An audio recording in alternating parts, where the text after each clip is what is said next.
Jayo Kunja Vihari Jayo Radha Madhava Jayo Kunja Vihari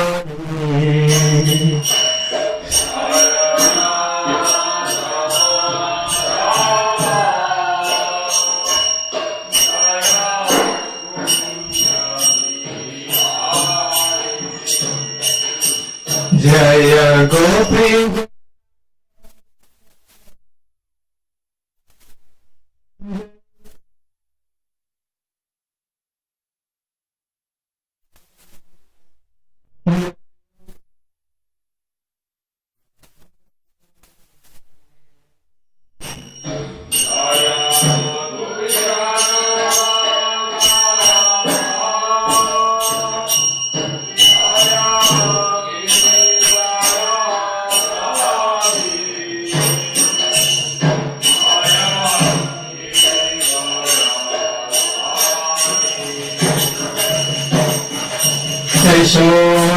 Yashodanandana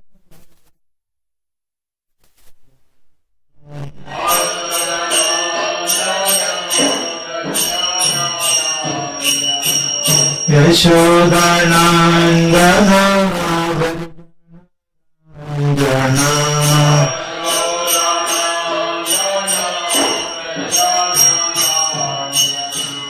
Yashodana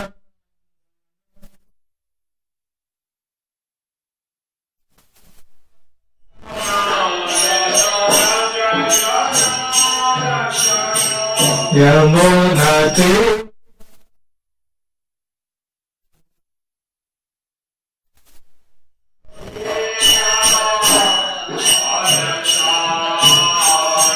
Jayo Radha Madhava Jayo Hari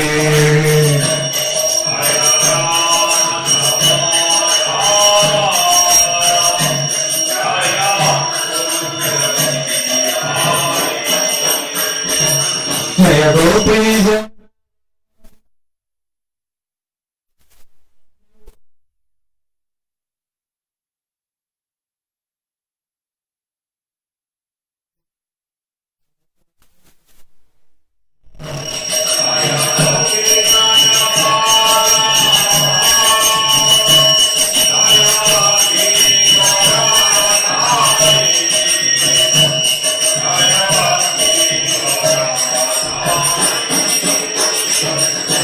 Yashoda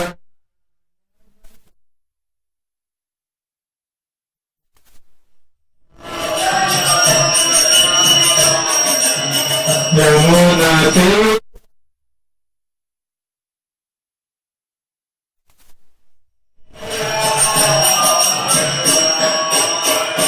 Hare Krishna Hare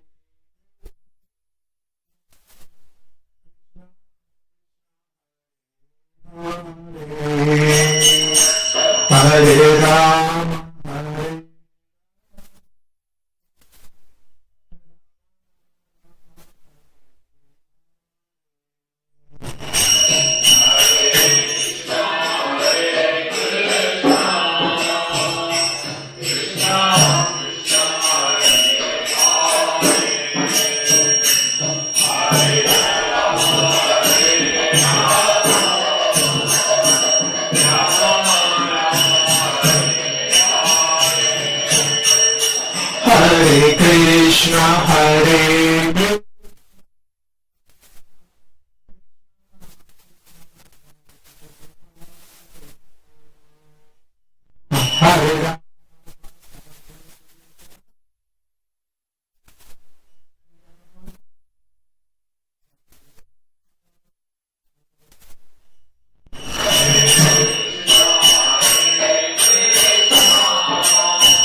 Hare Krishna, Hare Krishna, Krishna Krishna, Hare Hare, Hare Rama, Hare Rama, Rama Rama, Hare Hare.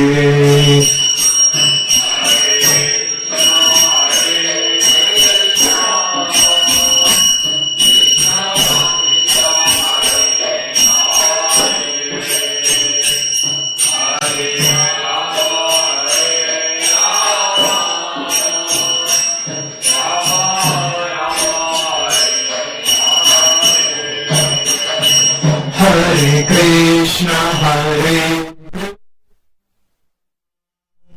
Krishna, Krishna, Hare Hare, Hare Rama, Hare Rama, Rama Hare Hare.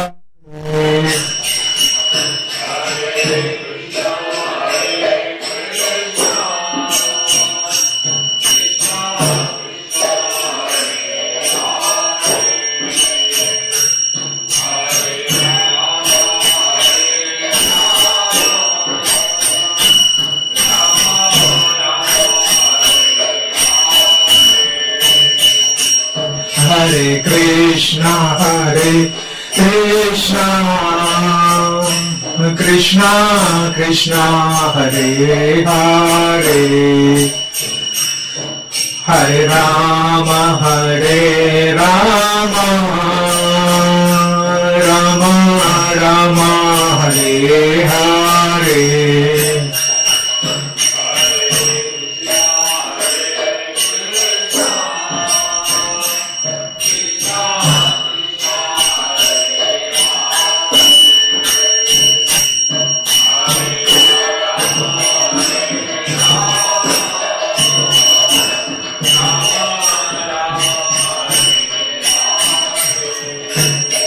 Hare Krishna, Hare Krishna,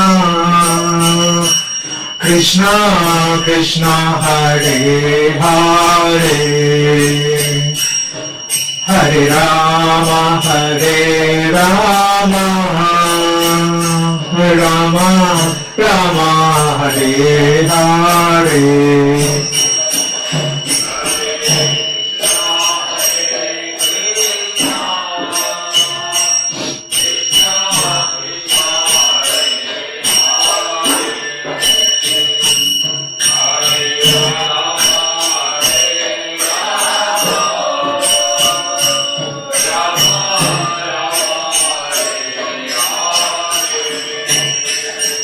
Hare Krishna, Hare Krishna, Krishna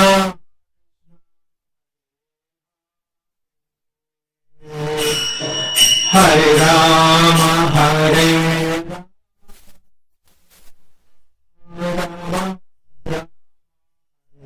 Rama, Hare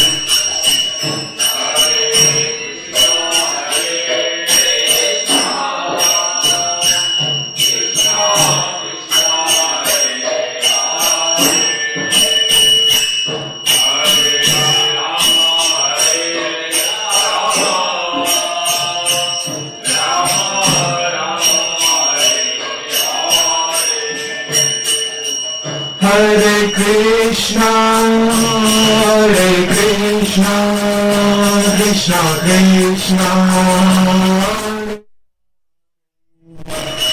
Hare Rama.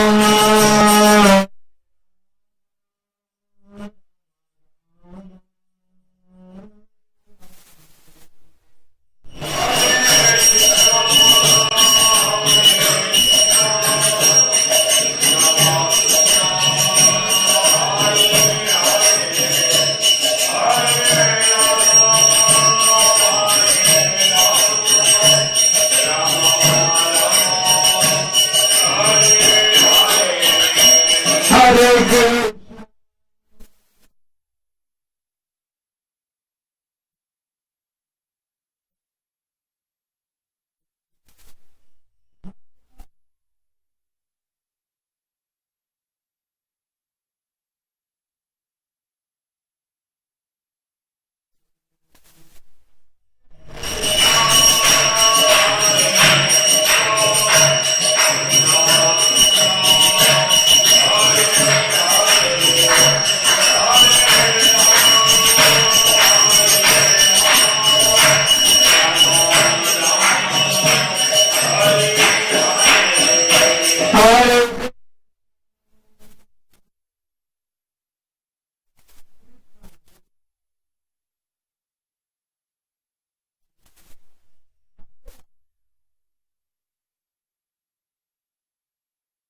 Jaya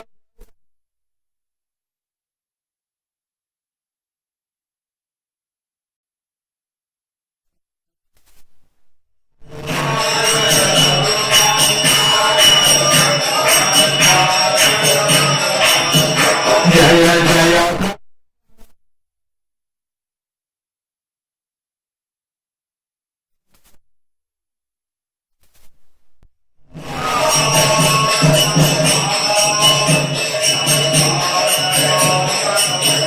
Jaya Jaya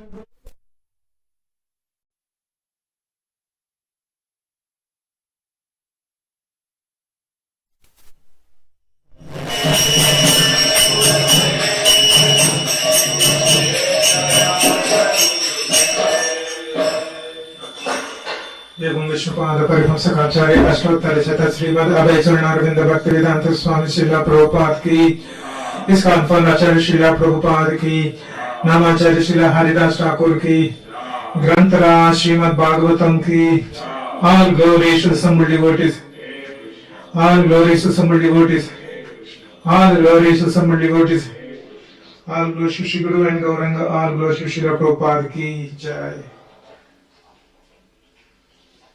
Hare Krishna. Welcome to the morning Bhagavatam class.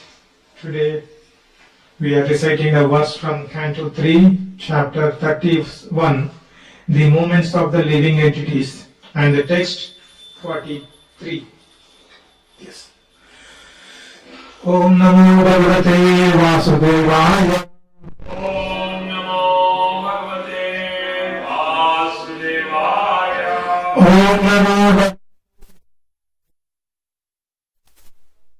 Bhagavate Vasudevaya. Om Namo Bhagavate Vasudevaya. Om Namo Bhagavate Vasudevaya. So, text 43. Dehena jiva bhutena Dena Jiva Bhutena loka lokam anugrajan Lokam Anugrajan bhunjana eva karmani Jana Eva Karmani karoti aviratam puman Karoti Amiratam Kumam dehena jiva bhutena Dena Jiva Bhutena loka lokam anugrajan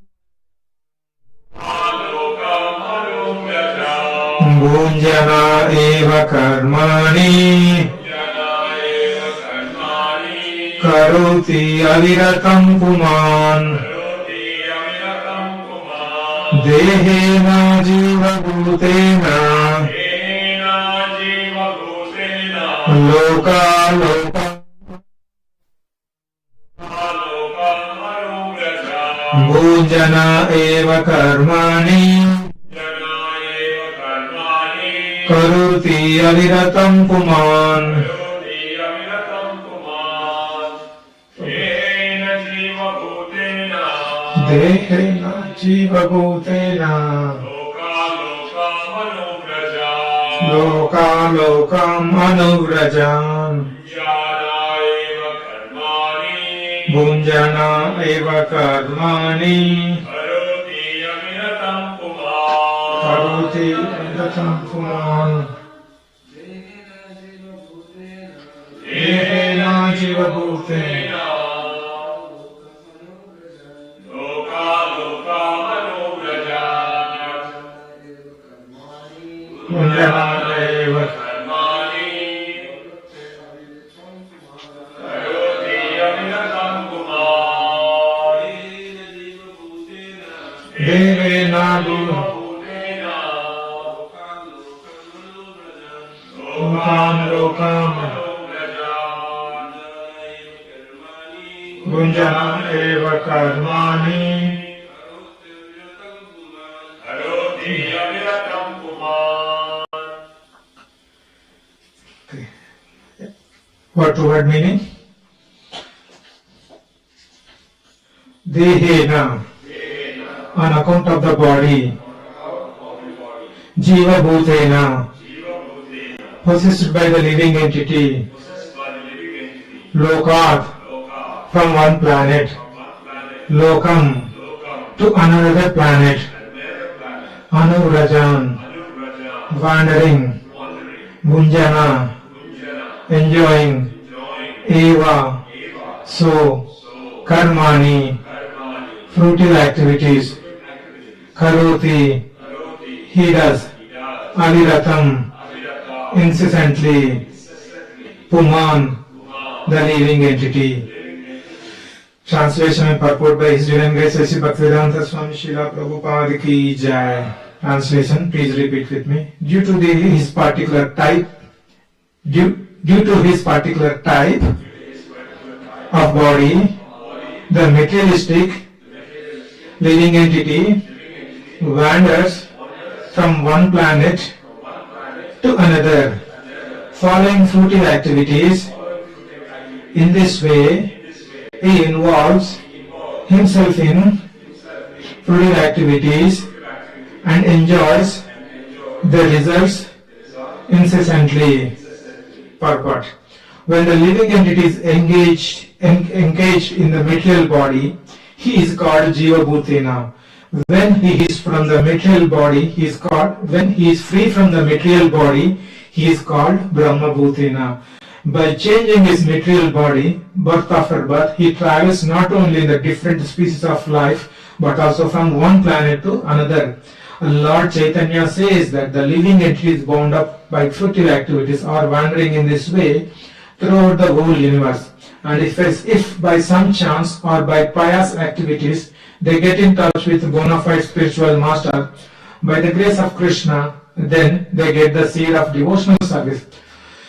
After getting this seed, if one sows it within his heart and pours water on it by hearing and chanting, the seed grows into a big plant, and there are fruits and flowers which the living entity can enjoy. Even in this material world, this is called Brahma Bhuta stage. In his designated condition, a living entity is called materialistic, and upon being free from all designations, when he is fully Krishna consciousness, engaged in devotional service, he is called liberated. Unless one gets the opportunity to associate with the bona fide spiritual master, by the grace of the Lord, there is no possibility of one's liberation from the cycle of birth and death in the different species of life and to the different grades of planets. Let's do the Mangalacharan.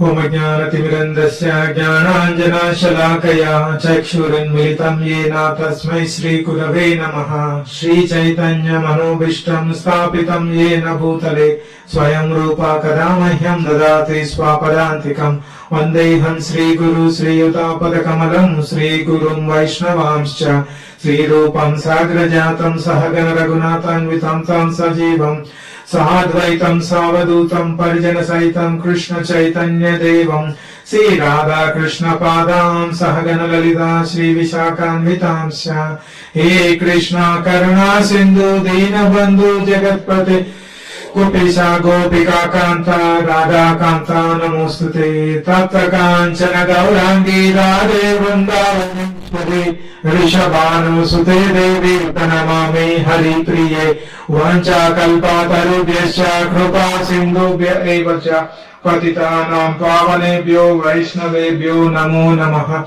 Jai Shri Krishna Chaitanya Prabhu Nityananda Shri Advaita Gadadara Shivasadi Gaura Bhaktarunda.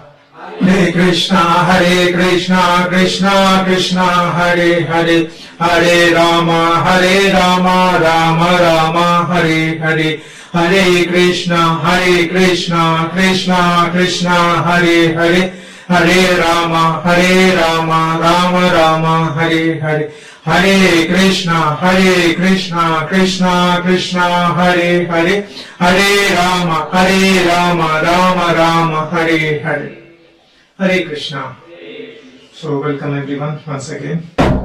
So we are continuing the Srimad Bhagavatam Canto 3, Chapter 31, the conversation between Kapila Muni and Mother Devahuti. So we have been listening that all the verses from the beginning of this chapter, where how the living entity is suffering in mother's womb. Once he comes out of the mother's womb, how he is struggling in the materialistic life.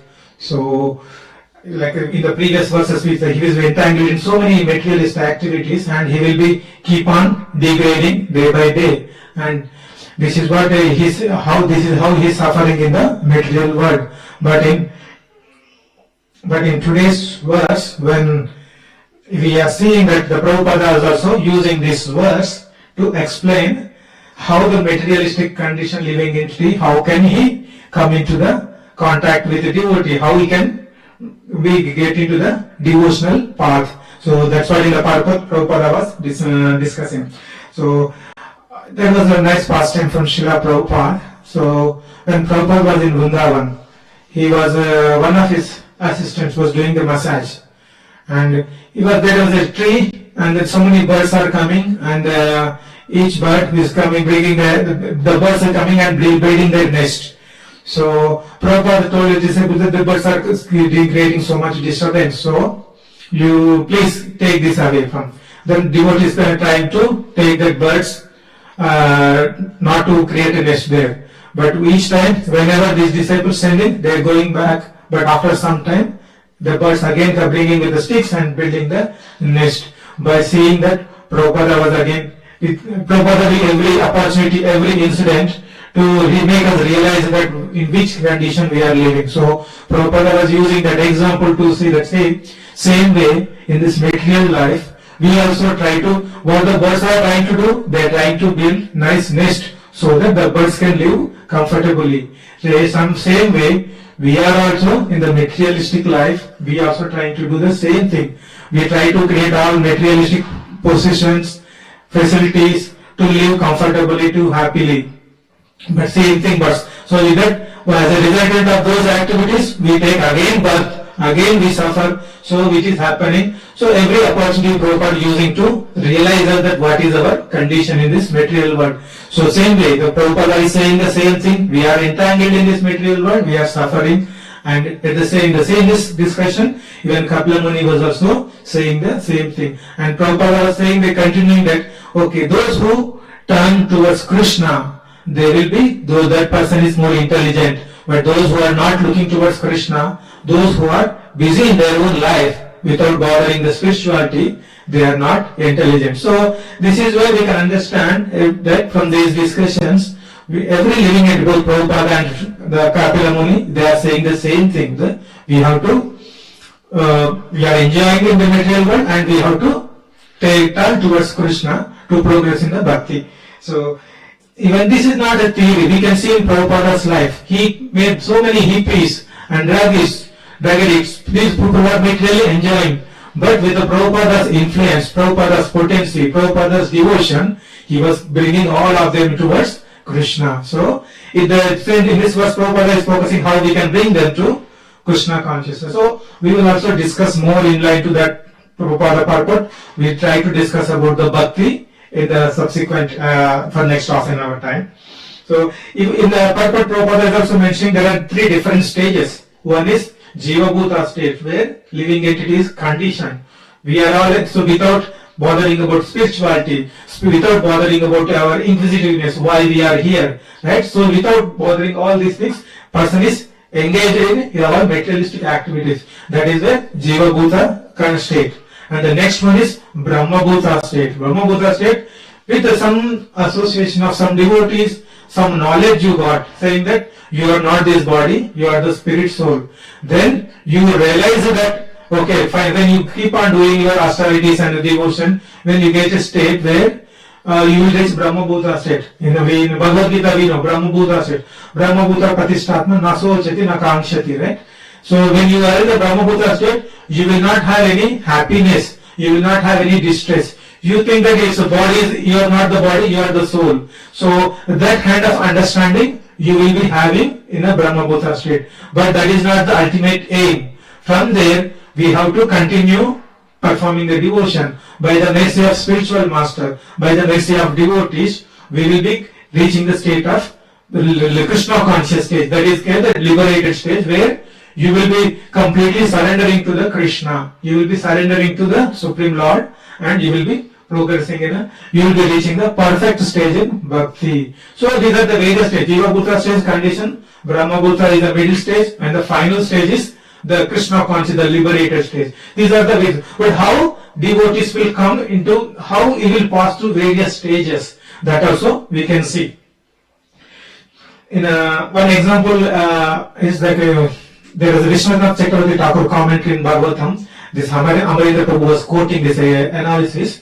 Like whenever Jiva, like we briefly studied the different three stages, Jiva Bhuta, Brahma Bhuta state, and then Krishna conscious stage. But how the living entity will, when he surrender, when the devotee, like the devotee means bhakti, when he is doing the bhakti, when he is doing the devotional service, how he will be devoting his time, how he is devoting his life to Krishna. So, but in the devotee, they will dedicate, they will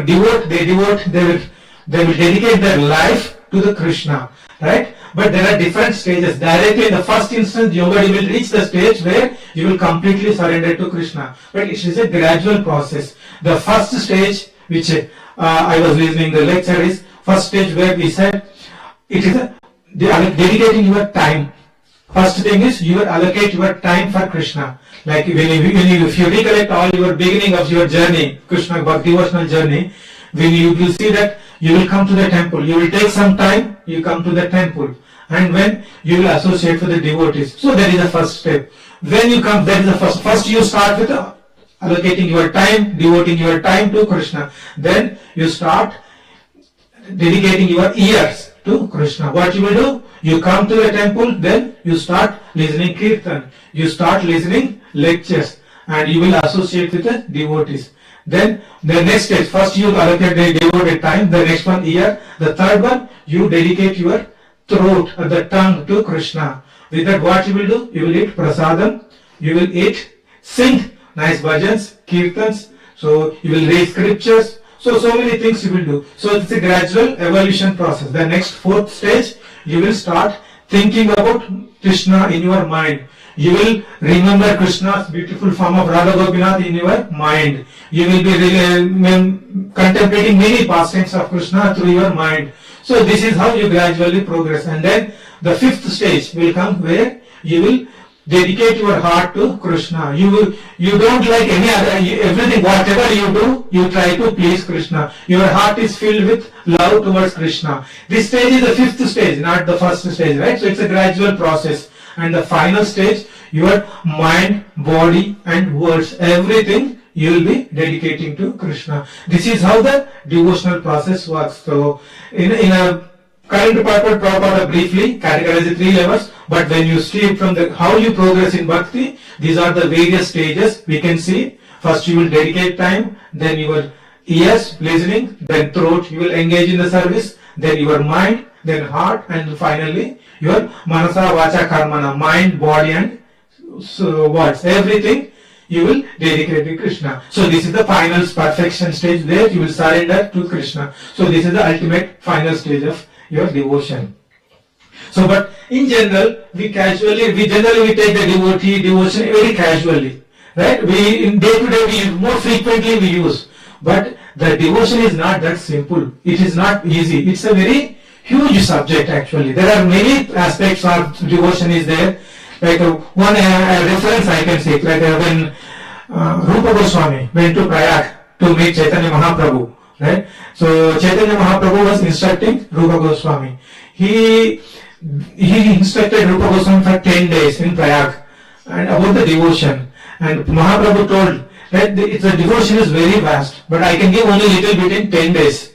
10 days of time. So in the 10 days of time, he gave some key important devotional things to transfer to Rupa Goswami. And based on the teachings of Chaitanya Mahaprabhu, Rupa Goswami compiled the book Bhakti Rasamrita Sindhu. He wrote many books, but yeah, this is the main in relation to Bhakti, the Bhakti Rasamrita Sindhu he wrote. So this is only the 10 days of summary, what he received, he compiled in a book Bhakti Rasamrita Sindhu. In the disciplic succession, the next stage, in the Srila Vishwanath Chakravarti Thakur, he based on the Bhakti Rasamrita Sindhu, devotion is an ocean, like a big ocean, right? From there, Vishwanath Chakravarti Thakur, what he did, he compiled, he made a summary of the Bhakti Rasamrita Sindhu, and he named it as Bhakti Rasamrita Sindhu Bindu.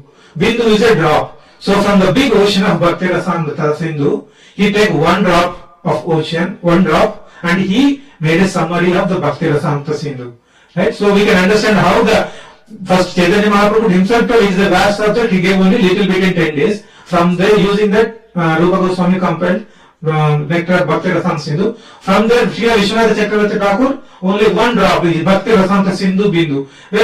One more summary of Bhakti Rasamrita Sindhu he made. And finally, Srila Prabhupada made a summary of Bhakti Rasamrita Sindhu called Nectar of Devotion. So, the Acharyas are summarizing. As you summarize, you will not have more detailed information, but you will more relevant summary of information you will get. Even though Bhakti Nectar of Devotion is a very big book, we feel it's very huge topic, so many chapters there, but it is a summary of actual Bhakti Rasamrita Sindhu. With this we can understand that devotion is not the day we will day-to-day we use more frequently the devotion service, but it is not that simple. It is very huge topic, huge subject. There are many aspects of it. We need to, but all we are getting is the summary of the devotion. We are receiving and we are following and we are practicing.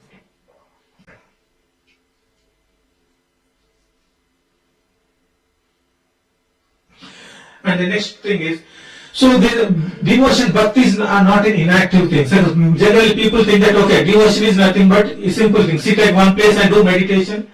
It's not just simple. That is one aspect of devotion, but that is not all. Right? Devotion is not an inactivity. Devotion will involve so many activities. We have to, as part of devotional service, we all know devotees will perform so many activities. So it is not inactive.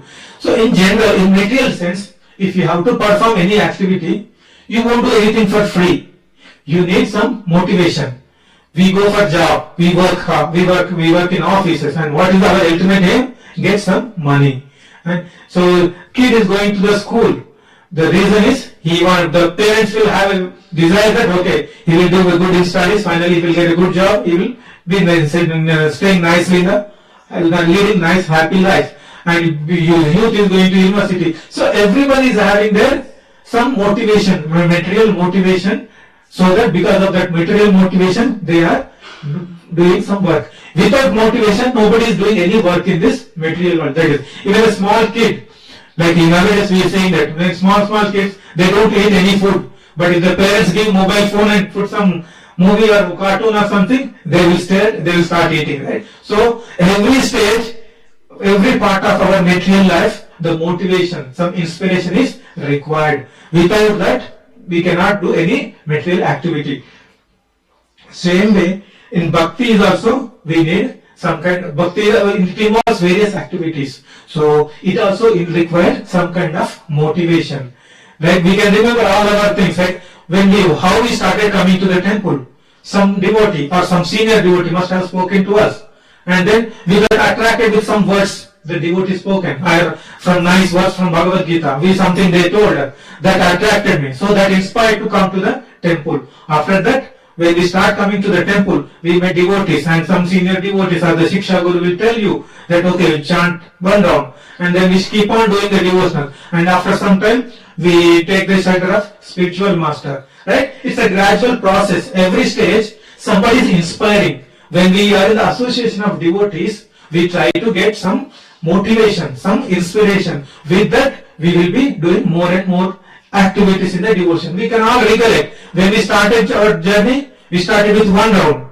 But now, we reached 16 rounds. It didn't happen automatically. It didn't happen, somebody is not putting gun and do 16 rounds, right? We are doing voluntarily. How this is happening?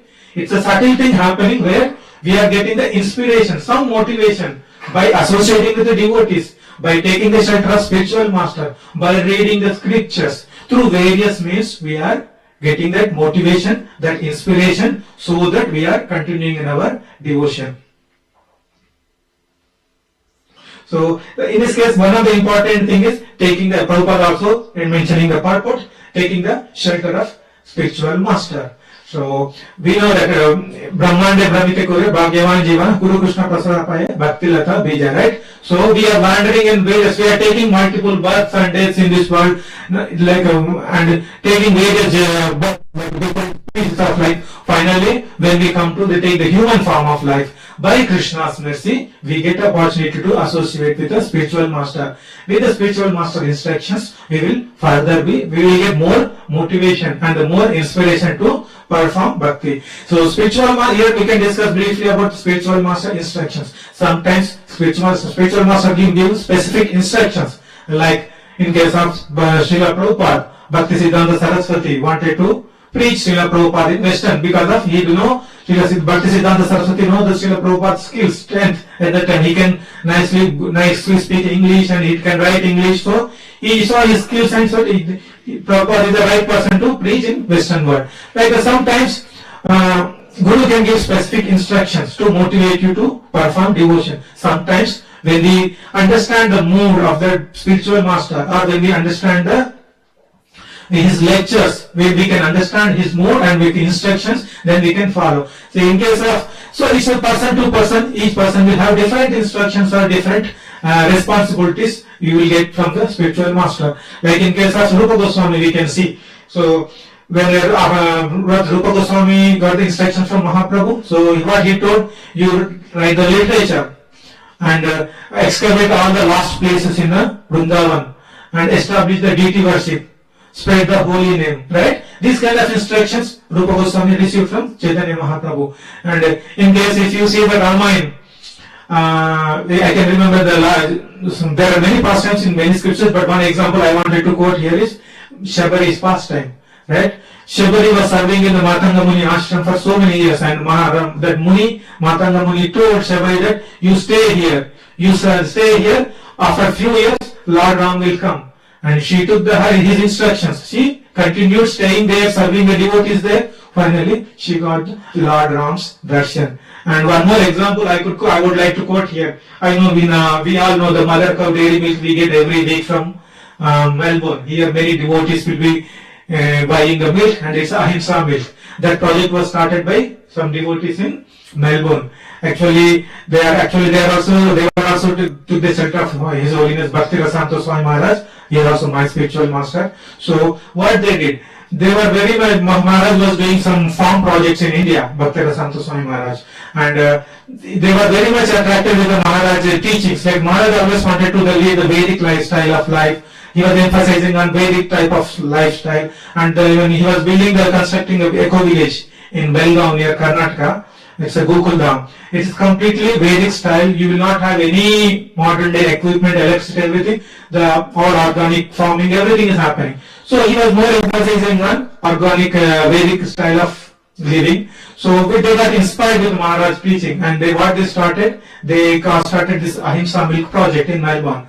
And here, just close to, not in exactly city, but outside some town villages somewhere, they got to land, they acquired land now. Previously they had outsourced to some farm community, but now they are buying the land and trying to do on their own. But the main reason why I am trying to highlight is they were inspired with the Maharaj teachings. Maharaj did not tell them that okay, you start the farm project, but they are inspired with the Maharaj teachings and they started the farm. They wanted to do the Ahimsa milk project. So it's not they are putting so much money investing and they are doing. It's not a profit making business. They are, because the cost is $10, $11. Not everybody will buy, but they want to establish. They are slowly getting everywhere now throughout Australia. They are sending the milk, supplying the milk, but it's not a profit-making business. Their concept is to spread the Maharaj message. They are following, and they want to cultivate this Ahimsa milk project. They want to develop. So this is how the people will take messages from spiritual master. You may associate with the spiritual master. You may by seeing the spiritual master, by following his lectures, by books, or by listening his directly or indirectly, you will be getting the various messages that will inspire you to perform bhakti. So in all, what I am trying to do, motivation is important thing in the bhakti, and that motivation may come in any direction. We don't know. All we need to do is associate with the devotees, associate with the spiritual master. Through it, Krishna will ensure that you will get some inspiration, some motivation. Because of that, we all are sitting here. Otherwise, morning time, office busy with many people, busy with many activities, but still we are sitting in the temple and listening. We are allocating some time. It is we got some motivation to listen this. So some motivation is important thing, and how we get motivation? With a devotee association as well as a spiritual master, we get this motivation. So when we do material activity, we will have some results. So that results will, like if you work hard, you will get money, and when you get money, we can take care of family. That is when we are providing all the food and take care of the family, you feel happy. That is one kind of result of your material activity, right? So in the same way, when you do bhakti, what you will be receiving that.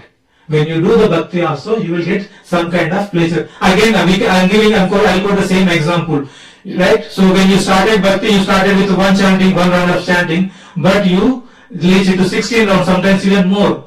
Unless you get some pleasure, some happiness, you will not be able to do. So we are doing it so generally when we do the bhakti, when we do the pleasure, when we do bhakti, we get pleasure. When we get pleasure, the pleasure can be, as per our scriptures, there are 5 different rasas there, right? 5 primary rasas, 7 secondary rasas, in which we derive the pleasure from our bhakti devotional services.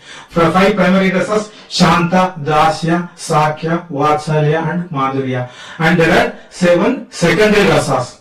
Secondary rasas are like Raudra, angry, Adbhuta, wonder, Hasya, comedy, Chivalry, Virya, and Daya, mercy, Bhayanaka, horror, and Bhivatsam, shock. So these are all the various rasas. When we do devotional service, we get the pleasure. So unless we get pleasure, we will not be able to continue. That pleasure will come in different forms. These 5 primary rasas are there, and based on those 5 primary rasas, you will get some secondary rasas. So any of this, based on your mood, your devotion, you will get any of this kind of rasas.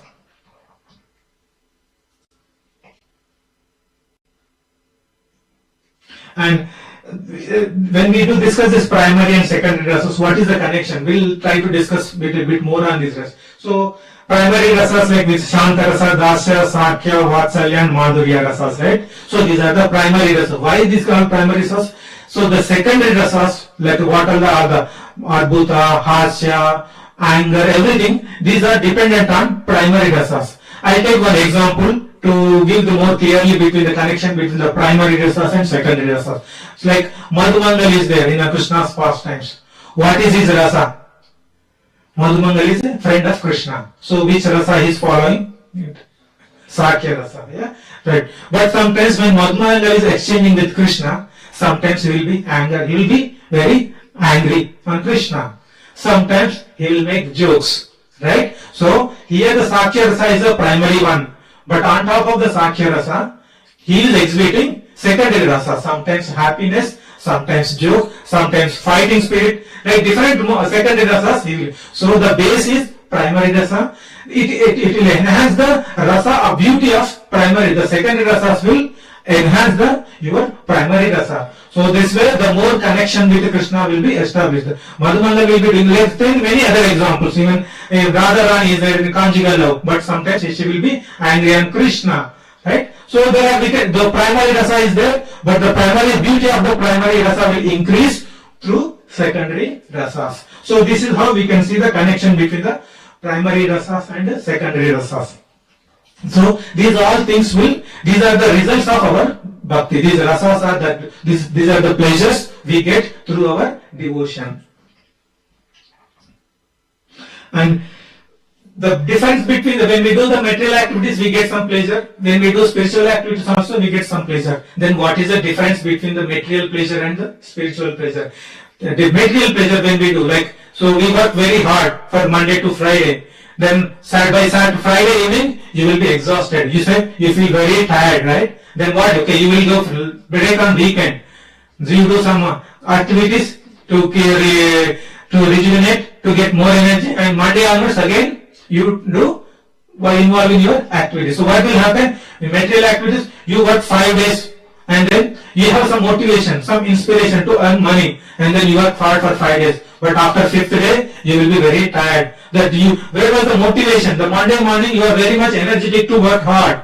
But by Friday evening, that motivation is gone. Then again you take 2 days break to rejuvenate, and then Monday again you will get. So this is what material pleasure means. Bhoga and Tyaga means you enjoy for some time, then you renounce, and then again you enjoy. This is the nature of the material pleasure. Whenever we do material activities, this kind of pleasure. This is not a continuous pleasure. It's a bhog and tyaga. You enjoy for some time, renounce, and again you enjoy. Again, this is the pleasure we get in the material life. But what kind of pleasure we get when in the devotional?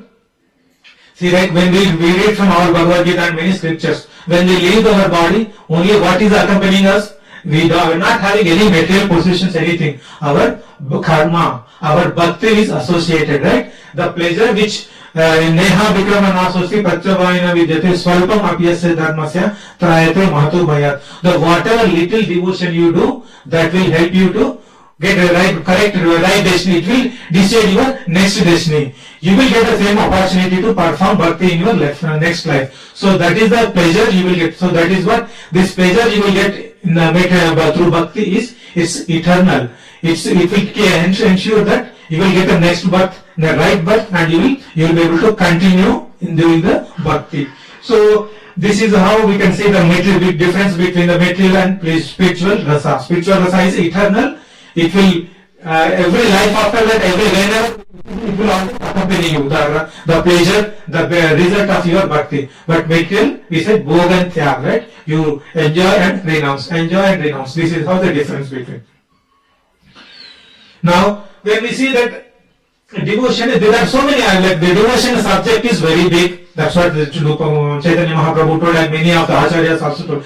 So, and so many things are in devotion. Then what is our takeaway, right? So, how we can, there are so many things in our devotion, how to perform devotion. Like when we hear the initial analogy of different 5 stages, when we hear, first you dedicate your time, when you dedicate to your ear, throat, mind, heart, and then full body surrender, right? When we hear all these things, we get very much motivated and we get very much inspired to perform. But when you listen, you will get motivation. But when you try to perform, when you try to execute those actions, sometimes you will not be, you will have some distractions. Like example, you want to wake up Mangalarati every day. First day you will wake up nicely. But second time onwards, third time you start pressing snooze button in your mobile, right? So you get inspiration to perform devotion, but in your material condition life, we will have so many disturbances, so many distractions we will be having. So with that, we will not be able to continue, right? So it's then how to apply the how to progress in our bhakti with all the distractions. And when we see so many things in devotion, some devotees doing from government service, or some devotees doing deity worship. When you see all these things, sometimes in the initial stage you may be having ambiguity, which service to take up, which service to take, which service you have to take. Right? This kind of ambiguities or confusions might come. So everything is a service to Krishna. So this is where we can take another example. So if you have a big ocean is there, you have to cross from one end to another. So when you see the ocean, the depth and width of the ocean is very big. You can't, when you stand here, you can't see other ends of the ocean from here, right? It's so big, both depth and width wise. But if you have to cross from one end to other end, what is required? You take a boat or the ship, and you will have a navigation. It will guide you. Maybe when you stand, it may look straight, but you may not be able to travel straight all the time. You may need to turn left or right, or the right and left. The GPS will guide you, right? In the same way, bhakti is a big ocean, right? If you want to swim in the bhakti and reach to go back to Godhead, the Goloka, we need to also have a navigation system. Who is our navigation guide? Instructions we will be getting from Guru again. So, Guru will give the instructions. When you associate with the devotees, when you associate with the Guru, take the shelter of Guru, Guru will be providing you all the instructions, like the navigation instructions, which will help you to move from one place to other. Same way, Guru will guide you in the instructions, give you instructions, either specific instructions or through their association, you will understand, and then you will take the instruction. Through that, you will be able to cross over this Bhakti ocean, and then you will be able to reach Krishna. So, even though it is a big, we need to take the shelter of Guru and the devotees. They will help you to guide you. But when they do some particular service, you will inspire. When the devotee is doing nice service, then you will get inspiration and you will take the same service. You may take. So like that, so we need association of the devotees, and so taking the shelter of Guru is an important thing, through which we get motivation, we get inspiration, we get guidance, navigation, every instructions, everything we get it through this association. So through which we can continue our bhakti. So even though we are in this conditioned life, material world, we are entangled in so many material activities, but with the help of these devotees, this Guru, we can cross over this material world and we can go back to Godhead. So I will conclude here. Any comments? Any question?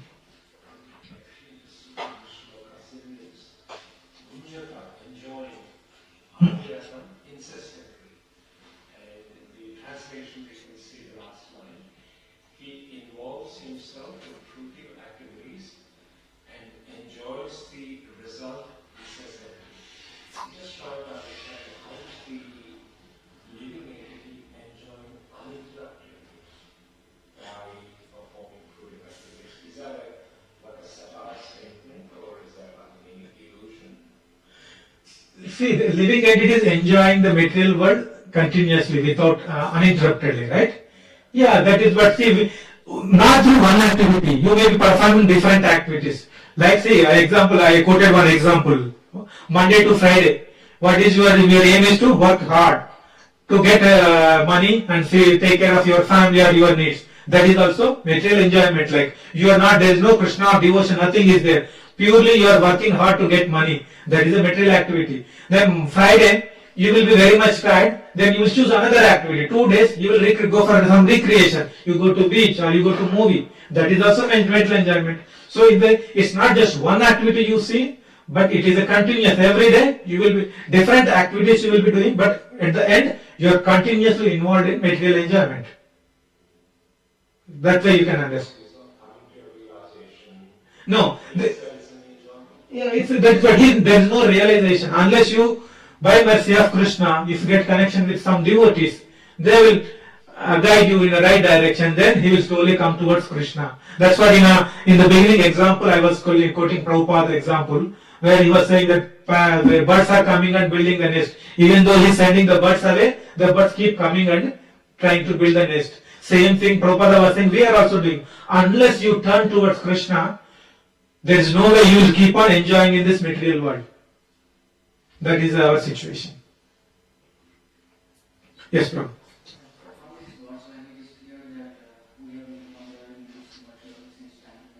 Yeah.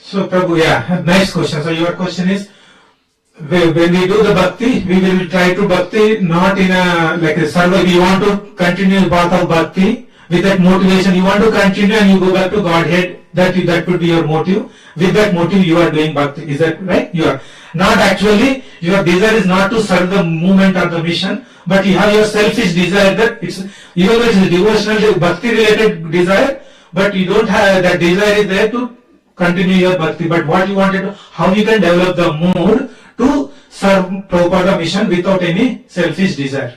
Is that is your question? Is that correct? So Prabhu, so as I mentioned, there are different stages in the devotion. As I explained in the example, first stage you time and different senses you are in, finally your mind body. It's a gradual process. It will not come on the day one. Right? So when you keep on doing the bhakti, that the like see like you are as again I'm repeating the example. When you started you chanted with one round, now you doing 16 rounds or sometimes more, right? Nobody is forcing. Though you have an end goal is the bhakti, going back to Goloka, but all these things coming voluntarily based on inspiration. So when you keep doing it, it's a bhakti. That's why it's a bhakti is a big thing. It's not a one point or one like a one-off activity. It's a continuous journey. The journey, when you can continue to do the journey with proper instructions, proper motivation, then you will reach the stage. But the final stage is about mind, body, and word, everything you are devoting for Krishna. You don't have any selfish desire. If you don't have a proper sleep, you don't bother. If you don't have a proper food, you don't bother. You will keep on doing the service. That stage is there, but you keep doing continuously. Just take the devotees association, as I mentioned, and spiritual master instructions. You will get there as long as you are sincere. Like take the Shabadi's example, right? See, Matanga Muni, Muni told that you wait here, and you will after some time, a few years, Lord Ram will come and give you darshan. So what she believed that, and she stayed for long duration. She never described, okay, these many years passed, whether Ram will come or not. She doesn't have any that kind of doubt. She had firm faith on the Muni, the Matanga Muni instructions, and she believed, and the Lord Ram came.